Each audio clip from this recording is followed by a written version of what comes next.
사도행전 15장에 보면은 우리가 이해하기 어려운 장면이 하나 나옵니다. 권면과 위로의 아들, 이러한 그 별명을 위로의 아들이다라고 하는 이 의미를 가진 바나바가 나오고, 또 대사도 바울이 이제 서로 다투는 모습이 나옵니다. 그들은 복음을 위해서라면은, 예수 그리스도를 위해서라면은 생명을 내던지고 달려가는 사람들입니다. 그런데 이 두 사람이 그동안 개척한 소아시아에 있는 교회들을 둘러보기 위해서 안디옥을 떠나는데, 바나바는 조카인 마가도 같이 데려가기를 원했습니다.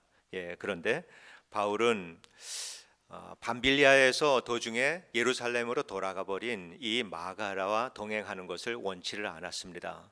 마가는 그때 수행원으로 데리고 갔었는데, 아마 밤빌리아에 있을 때 그곳에 있는 토로스 산맥이라고 하는 아주 높은 산을 넘어가야 하는데, 그 일로 인해서 아마 너무 힘들 것 같아서 예루살렘으로 미리 돌아가 버린 것 같습니다.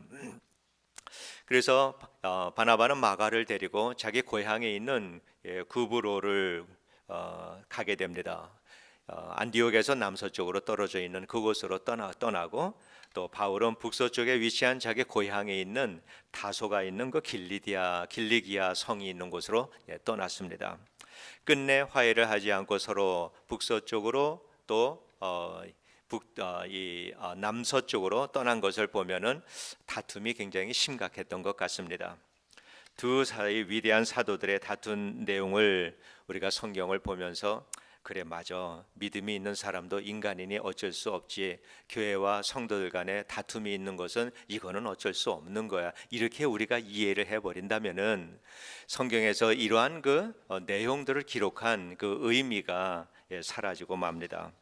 사도행전이다라고 하는 이 이름이 주는 의미는 사도들의 행적을 기록한 서신이다, 이렇게 말할 수가 있죠. 그런 책이 기록한 책인데, 실제 내용은 사도들을 통해서 복음의 진보가 어떻게 이루어졌는가라고 하는 것을 기록한 책이다라고 하는 것이 맞는 의미입니다. 그래서 바울과 바나바가 서로 다툰 이 내용에 대해서 다툼이라고 하는 것에 초점을 맞출 것이 아니라, 그 다툼을 통해서도 복음의 진보는 멈추지 않고 달려갔다, 이루어졌다라고 하는 것에 우리가 초점을 맞추어야 합니다. 그리고 어떤 상황과 환경 속에서도 그들을 통해서 많은 사람들을 구원하기 원하시는 우리 주님의 간절한 그 마음을 볼 수 있어야 되고, 또 자기의 상황과 마음이 어떠한다 하더라도 복음을 전해야 된다라고 하는 사도들의 열정을 그 속에서 우리가 보아야 된다라고 믿습니다. 그러니까 우리 그리스도인들은 다투어서 마음이 상해도 복음을 전해야 되고, 마음의 상처를 받아도 복음을 전해야 되고, 생각이 같아도 복음을 전해야 되고, 또 생각이 달라도 복음을 전해야 되고, 성공의 자리에 있어서도 복음을 전해야 되고, 실패의 자리에서도 복음을 전해야 되고, 내가 건강할 때도 복음을 전해야 되고, 내가 병약할 때 침대에 누워있다 하더라도 어떠한 방법으로라도 우리는 복음을 전해야 됩니다. 이게 우리 그리스도인들의 사명입니다. 본문 말씀도 그러한 그 마음으로 우리가 이해를 해야 합니다. 바울이 빌립보 성도들에게 보낸 이 편지를 보냈을 때, 그 보낸 곳은 로마 감옥에 갇혔을 때였습니다. 빌립보서를 기록했을 때 바울이 갇혀 있었던 이 감옥은 철창에 있는 감옥이 아니죠. 가택 연금 상태였습니다. 그렇기 때문에 찾아오는 사람들에게 복음을 가르치고 또 전할 수 있는 이러한 입장이었습니다. 그래서 바울이 마음으로는 사슬에 매여 있을지 모르지만은, 그러나 그의 몸은 자유스럽게 복음을 전할 수 있었습니다. 그래도 남들이 보기에는 바울은 무슨 죄가 있어서 거기에 갇혀서 지내지라고 생각할 수 있는 그러한 입장이죠. 바울은 그곳에서 지내면서 시위대 안에 있는 군인들과 그 가족들, 만나는 모든 사람들에게 복음을 전했습니다. 만약에 바울이 어떤 그 악한 죄를 짓고 그 안에 갇혀 있었다 그러면은 바울이 어떠한 선한 말을 한다 하더라도 사람들이 그 말을 받아들이지 않았을 겁니다. 그러나 하나님께서는 바울의 이 사역을 미리미리 준비해 두셨다라고 하는 것을 알 수가 있습니다. 바울이 예루살렘에서 체포되었다가 그다음에 가이사라로 가죠. 그래서 가이사라에서 로마까지 오는데 시간이 한 4개월 정도 오래 걸렸습니다. 엄청난 태풍을 만나서 고생도 많이 했습니다. 죽을 고비를 여러 번 넘기면서 로마에까지 오게 되었습니다. 바울의 호송을 책임 맡은 사람이 백부장 율리오라고 하는 사람이 있었는데, 이 사람은 이 4개월 동안의 긴 시간 동안 바울의 성품을 알았고 인격을 알았고 그의 깊은 신앙을 알았습니다. 그래서 바울이 큰 죄를 지어서 로마로 가는 것이 아니라 그의 신앙 때문에, 그리고 황제에게 상소를 해서 기독교에 대해서, 복음에 대해서 변증하기 위해서 로마에 간다라고 하는 것을 알았습니다. 로마에 도착을 했을 때 이 율리오가 시위대 사람들에게 이 바울을 인계하면서 당연히 어떠한 특별한 부탁들을 했을 것입니다. 사도행전 27장과 28장에서 율리오가 이 바울을 어떻게 생각하고 있는가라고 하는 것을 볼 때 그가 로마에서도 바울이 잘 지낼 수 있도록 배려를 해 줬을 것입니다. 결국 바울이 로마에 오기까지 당한 그 많은 어려움들, 이 고난들, 이러한 것들은 바울이 로마에서 복음을 전할 수 있는 아주 든든한 기초가 되었다라고 하는 것을 우리가 알 수가 있습니다. 그래서 바울은 그 시위대 안에 갇혀서 그 시위대 사람들과 가족들과 황제의 또 가족들, 거기서 근무하는 사람들에게 복음을 전할 수가 있었습니다. 바울이 죄수가 되지 않았으면은 결코 할 수 없었던 이 일을 바울은 죄수가 되었기에, 그리고 시위대 안에 갇혔기에 이렇게 활발하게 복음을 전할 수 있었던 것입니다. 로마서 15장에 보면은 바울은 로마에 가기를 여러 해 동안 기도를 해온 것을 알 수가 있습니다. 로마에 가서 복음을 전하는 것은 하나님의 뜻입니다. 그리고 바울의 소원입니다. 바울의 마음과 하나님의 이 마음이 로마에 가서 복음을 전하는 일에 대해서는 같은 마음을 가지고 있는데, 바울은 자유로운 몸으로 가서 그곳에서 복음을 전하기를 원하지만은 하나님의 계획은 달랐습니다. 하나님은 바울이 죄수가 되어서 갇힌 몸으로 복음을 전하기를 원하셨던 것입니다. 결국 바울은 주님의 뜻에 따라서 감옥에 갇힌 몸이 되었고, 그래서 로마에 갇히게 되었고, 갇힘으로 인해서 시위대 안에 있는 사람들과 황제의 가족들에게 복음을 전할 수 있었던 것입니다. 그로부터 250여 년의 시간이 지난 다음에 로마 이 콘스탄티누스 1세 황제가 기독교를 국교로 선포를 하게 됩니다.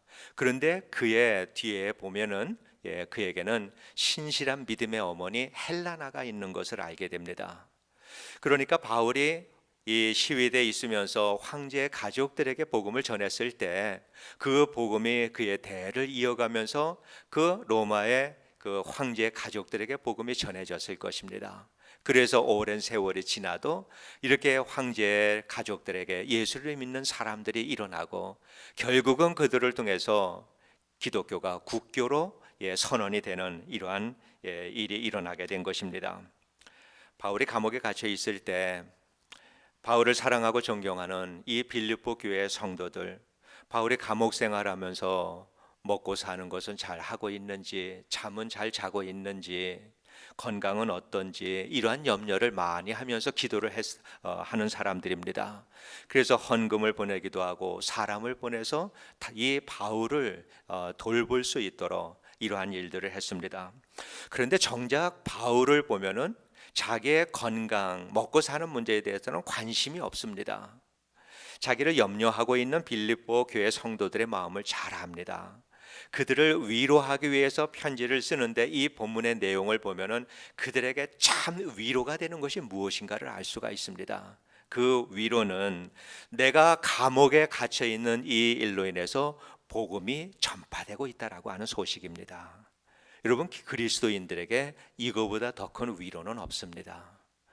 그 자신을 염려하고 기도하는 사람들에게 내가 죄수의 몸이 되었기 때문에 시위대 사람들 복음 전하고 또 그 안에서 만나는 사람들, 황제의 가족들 이들에게 복음을 전하게 되었다.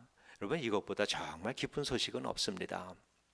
제 조카가 여러분도 아시는 세라 스톤의 가족, 터키의 말라티아에서 선교 사역을 하고 있는데 근본주의자들이 많다 보니까 이런저런 사고가 자꾸 일어납니다.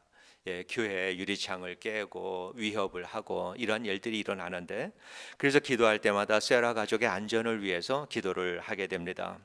그런데 제 마음에 가장 위로가 되고 기쁨이 되는 것은 얘들이 안전하게 지내고 있다라고 하는 그 소식보다도 복음이 전해지고 있습니다. 교회가 성장하고 있습니다. 새로운 사람들이 침례를 받았습니다. 이러한 그 소식들을 들을 때 정말 마음이 기쁩니다. 왜냐하면은 그 소식 안에는 주님이 우리를 인도하십니다. 주님이 우리를 지키고 계십니다. 주님이 우리와 함께 하십니다. 이 모든 것이 다 들어있기 때문에 그렇습니다. 바울이 감옥에 갇혀 있는 동안 복음이 활발하게 전파되는 것을 보면서 감옥 밖에서도 복음이 전파되는 일이 계속 일어났습니다. 사람들이 바울을 통해서 성령이 역사하고 있다라고 하는 것을 알고 마음에 담대함을 얻었습니다. 그러면서 열심히 복음을 전했습니다. 그런데 또 열심을 내는 사람들이 또 한편에 있는데, 이 부류의 사람들은 바울을 어렵게 만들려고 시기와 또 질투하는 마음으로 복음을 전했다라고 그렇게 성경이 말합니다. 아마 이 사람들은 기독교 복음을 이제 황제에게 상소하기 위해서 이렇게 로마에 와 있는데, 바울이 복음을 전함으로 인해서 유대교와 이 기독교 간의 갈등을 일으켜서 상소하려고 하는 바울의 입장을 좀 어렵게 만들려고 하는 사람들이 아니었을까, 이렇게 추측을 해봅니다. 그런데 바울은 말하기를 선한 뜻으로 복음을 전하던 특위와 분쟁으로 그러한 마음으로 복음을 전하든, 거칠애로 하든 진심으로 하든 아니면 나를 괴롭게 하려고 하든 무슨 방법으로 하든지 그리스도만 전파된다면 나는 그보다 더 기쁜 일이 없다. 얼마나 멋있는 말입니까? 나는 내 자신의 삶과 죽음에 대해서도 나는 전혀 관심이 없다. 두려움도 없다. 다만 소원하기는 나를 통해서 그리스도 한 분만이 존귀하게 될 수 있다면 나는 내게는 그보다 더 큰 기쁨이 없습니다. 바울의 신앙 고백입니다. 그러면서 참으로 귀한 고백을 합니다. 내게 사는 것이 그리스도니 죽는 것도 유익함이라. 바울은 자기가 이 세상에 살아있는 동안에 그때는 주님과 연합되어 살아가면서 자신을 통해서 그리스도가 나타나게 되니까 그것이 참으로 좋고, 이 세상을 떠나게 된다면 그 주님과 더불어서 영원히 아름다운 영광스러운 하나님 나라에서 살게 되니 그것도 좋고, 그러니까 나는 죽어도 좋고 살아도 좋고, 그저 내가 죽으나 사나 우리 그리스도를 위해서 유익한 삶이 된다면 나는 그것으로 나는 기뻐한다라고 하는 이 바울의 말입니다. 바울은 사실 편하게 지내는 것 같지만은 언제 어떻게 죽을지 모르는 상황에 있는 사람입니다. 그런데 바울은 자기의 입장은 생각하지 않습니다. 자기의 미래에 대해서 생각하는 것이 아니라 주님께서 자기에게 주신 복음을 전하라고 하는 그리스도인의 사명에만 집중되어 있는 이러한 그 바울의 모습을 우리가 볼 수가 있습니다. 우리는 인생을 살아가면서 수없이 다양한 어려움들을 경험하며 살아갑니다. 개인의 삶도 마찬가지이고 교회도 마찬가지입니다. 우리에게 행복의 순간이다라고 하는 것은 너무나 짧습니다. 대부분의 크고 작은 많은 문제들을 떠안고 살아가는 것이 우리들의 인생의 삶입니다. 예수를 잘 믿는다라고 해서 우리에게 특별히 더 좋은 환경이 주어지지 않습니다. 세상 사람들과 똑같은 환경에서 똑같은 인생을 살아가면서 우리가 다른 것은 우리는 그 안에서 남다른 인생의 목적을 가지고 사는 사람들이다라고 하는 것입니다. 이게 다르다 하는 점이고, 또 똑같은 환경을 우리가 경험하며 살면서 우리가 그들과 다른 것은 그 환경에 대한 이해와 해석이 다르다라고 하는 것입니다. 이게 우리 그리스도인들의 삶입니다. 모든 그리스도인들의 인생의 목적은 동일합니다. 우리 여러분의 인생의 목적을 다 기록을 한다면 의미는 하나여야 합니다. 하나님께 영광을 돌리는 것. 이것이 우리 모든 그리스도인들의 인생의 목적입니다. 이 하나님께 영광을 돌리는 것이 복음을 증거하는 일로 나타나기도 하고, 하나님의 나라와 의를 구하는 일로 나타나기도 하고, 그리고 그 일을 통해서 우리가 예수를 닮아가는 일로 나타나기도 하고, 이러한 것을 통해서 우리 인생의 목적, 하나님의 영광을 위해서 살아가는 인생의 목적을 이루어 가는 것입니다. 이 인생의 목적을 흔들리지 않고 꼭 붙들고 살아가는 삶, 이 사람들이 그리스도인들입니다. 그러나 실상 우리가 살아가는 삶은 어떠한 삶인가? 내 욕심과 욕망으로 인해서, 시험과 유혹으로 인해서 우리 그리스도인의 사명을 우리가 잊어버리고 내 욕심과 욕망대로 내가 하고 싶은 대로 주로 하면서 살아가는 것, 이것이 우리 대부분의 우리들의 삶의 내용입니다. 그러나 우리는 내가 올바르게 지금 그리스도인으로 살고 있지 않다 하더라도 올바른 것이 무엇인가라고 하는 것은 분명히 우리가 알아야 합니다. 그래서 내가 오늘 믿음에 약해서 올바르게 살지 못하는 것에 대해서 마음이 아파야 하고 찔려야 하고 안타까워하고 힘들어하는 이러한 삶을 우리가 살아야 합니다. 오늘 현재 우리들의 신앙이 어떠하든지 오늘의 이 신앙이 이루어지게 된 데에는 주로 행복한 환경 속에서 이루어진 것이 아니라 고난을 통해서 그래도 오늘 이만큼의 우리들의 믿음이 이끌어오게 된 것입니다. 개인의 믿음, 여러 가지 여러분 모두가 다 어려운 환경이 있었습니다. 어려운 환경이 있어서 내가 내 힘으로 그 환경에서 구원받을 수 없다라고 하는 이 사실들을, 이 어려운 일들을 통해서 깨달아가면서 주를 바라보게 되고 그의 구원의 손길과 은혜의 손길을 경험하면서 믿음이 조금씩 자라오게 된 것입니다. 교회도 마찬가지입니다. 교회도 여러 가지의 어려운 일들을 통해서 교회도 성숙되어져 갑니다. 주님은 개인의 고난이든 아니면 교회의 고난이든 그리스도인들이 겪는 모든 어려움들, 이 고난들을 통해서 개인의 믿음이 성장하고 교회의 영적 수준이 깊어져 가는 것, 이것이 주님이 원하시는 것이다라고 하는 것을 우리가 이해해야 합니다. 교회에 어려움이 닥친다면은 그 어려움의 원인이 무엇이냐, 누가 이 잘못을 했는가, 이것은 2차적인 것입니다. 정말 중요한 것이 아닙니다. 1차적인 것은 무엇인가? 어려움이 닥쳤을 때 이 어려움을 통해서 성도들의 믿음이 성숙되어 가고 있는가? 이 어려움을 통해서 교회가 복음의 진보를 이루어가고 있는가? 그리스도인의 삶이 깊어지고 있는가? 이것이 우리들의 질문이 되어야 됩니다. 교회가 재정적으로 어려움이 있다든지 갈등이 있다든지 힘든 일이 있다든지 그 어려움들을 통해서 교회는 영적으로 성장해 가야 합니다. 복음을 전해야 합니다. 어려움을 겪을 때마다 어려움이 지나고 나면 다시 원래 제자대로 돌아오고 이 계속 돌아오는 이러한 일들을 한다면 그 교회는 50년, 100년의 역사가 있다 하더라도 교회의 영적 수준은 정말로 유치하고 어린 수준에 머물러 있게 될 것입니다. 어려움을 겪는 만큼 자라야 합니다. 우리 어린아이들도 아프면 꾀가 생기고 이게 머리가 커가는 것처럼 이렇게 아픔을 통해서 아이들이 참 약아지기도 하고 이런 것들을 보게 되는데 우리 교회와 우리의 신앙인의 삶도 마찬가지입니다. 어려움을 겪고 지나갔으면 그만큼 영적인 성숙이 이루어져야 합니다. 이 일들이 분명히 우리 안에 있어야 합니다. 여러분의 가정과 환경 가운데 어떤 일이 일어나도 그 일들을 통해서 복음이 전해져야 합니다. 우리가 신앙적으로 깊어져야 합니다. 억울한 일, 힘든 일, 이러한 일들을 통해서 복음의 진보가 이루어져야 합니다. 믿음이 자라야 합니다. 이것이 본문이 우리에게 주시는 교훈이다라고 믿습니다. 우리는 예수를 믿는 사람들입니다. 그러나 여전히 시험과 유혹을 이기지 못하고 살고 있고 시기와 질투하는 마음 우리가 가지고 살고 있습니다.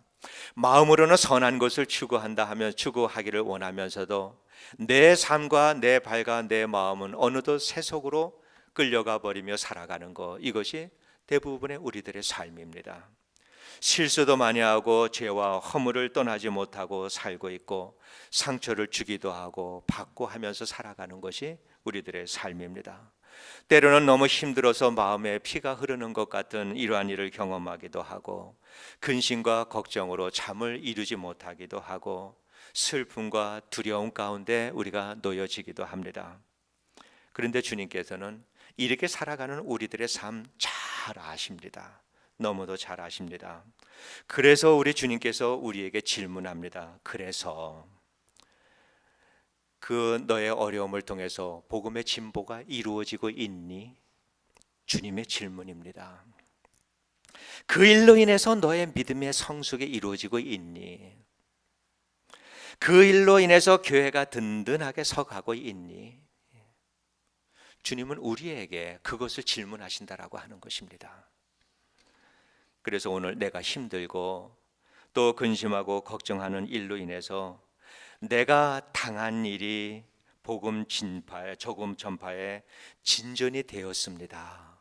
이것을 우리가 고백할 수 있다면 우리는 참 그리스도인의 삶을 살아가는 사람들입니다. 우리도 사도 바울과 같이 온전히 담대하여 죽든지 살든지 내 몸에서 그리스도가 존귀하게 하려 하나니 이는 내게 사는 것이 그리스도니 죽는 것도 유익함이라. 참 이러한 고백이 우리들의 마음속에서 진실하고 정직한 고백이 될 수 있다면 얼마나 좋을까.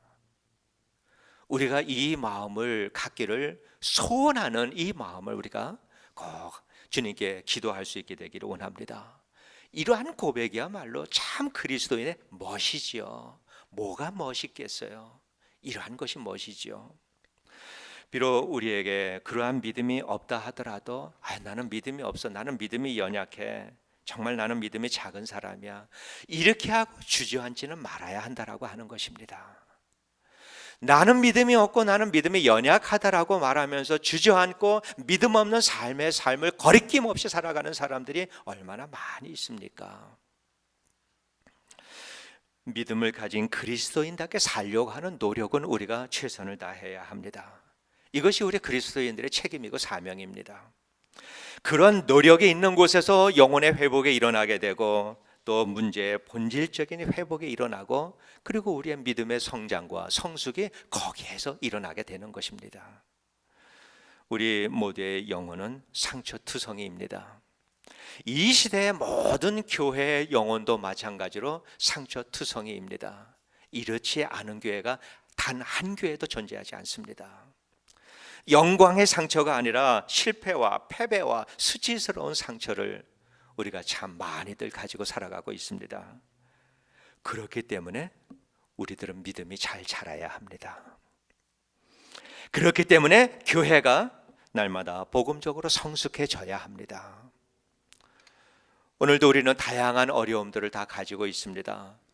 여러분의 어려움들을 하나하나 마음을 차분히 가라앉히고 여러분의 어려움들을 기록을 한다면은 아마 참 많은 어려움들을 우리가 다 가지고 살아가게 될 것입니다. 그래서 우리는 믿음이 자라야 합니다. 그 일들 때문에 우리들은 믿음이 자라야 되고 성숙돼야 되고 부지런히 복음의 진보를 이루는 삶을 우리가 살아야 합니다. 나는 얻어맞아서 힘들어서 그래도 나를 통해서 복음이 전파되는 이 일이 일어난다면은 나는 그것이 기쁘고 또 기쁩니다. 이렇게 우리가 고백할 수 있게 되기를 원합니다. 억울해도 참고 힘들어도 견디고 상처를 입고 고통스러워도 내 몸에서 그리스도가 존귀하게 되기만 한다면은 나는 사는 것도 죽는 것도 유익합니다. 이것이 우리들의 참 진실한 신앙의 고백이 되기를 원합니다. 그러한 고백 위에 우리의 믿음이 점차 성장하게 될 것입니다. 우리의 영성이 깊어지게 될 것이고 우리 주님의 몸된 교회된 이 주님의 한빛교회가 건강하게 회복이 되어서 어두운 세상을 밝히는 교회, 그리고 세상 교회들과 세상에 있는 그리스도인들이 한번 쳐다볼 수 있는 교회로 회복되는 일이 우리에게 일어나게 될 줄로 믿습니다. 이 아름다운 일들이 우리 모두의 마음에서 그리고 교회에서 시작되기를 주의 이름으로 축원드립니다. 기도하겠습니다. 사랑이 많으신 하나님 아버지, 믿음대로 살기로 또 말씀대로 순종하며 살기를 소원하지만은 그렇게 살지 못하고 세상에 휩쓸려 살아갈 때가 얼마나 많은지 모릅니다. 아버지 하나님, 이제는 세상을 바라보는 우리들의 마음과 우리들의 삶이 달라지게 하여 주시옵소서. 오직 주님을 바라보면서 나는 그저 그리스도가 존귀하게 되는 것만으로 나는 기쁘다. 사나 죽으나 나는 정말 모든 것이 그리스도를 위한 삶으로 유익하게 된다면은 나는 그것으로 만족한다. 이것이 우리들의 참 신앙의 고백이 될 수 있을 만큼 하나님 우리들에게 더 큰 믿음의 삶으로 나아갈 수 있도록 도와주시옵소서. 그래서 이때까지 어려움과 고난의 환경 속에서 살았을지라도 이제는 그 환경을 바라보는 우리들의 마음이 달라져서 그 모든 것들이 오히려 기쁨과 감사의 환경이 될 수 있도록 성령께서 우리들에게 큰 지혜와 믿음을 허락하여 주시옵소서. 감사하며 예수님 이름으로 기도합니다. 아멘.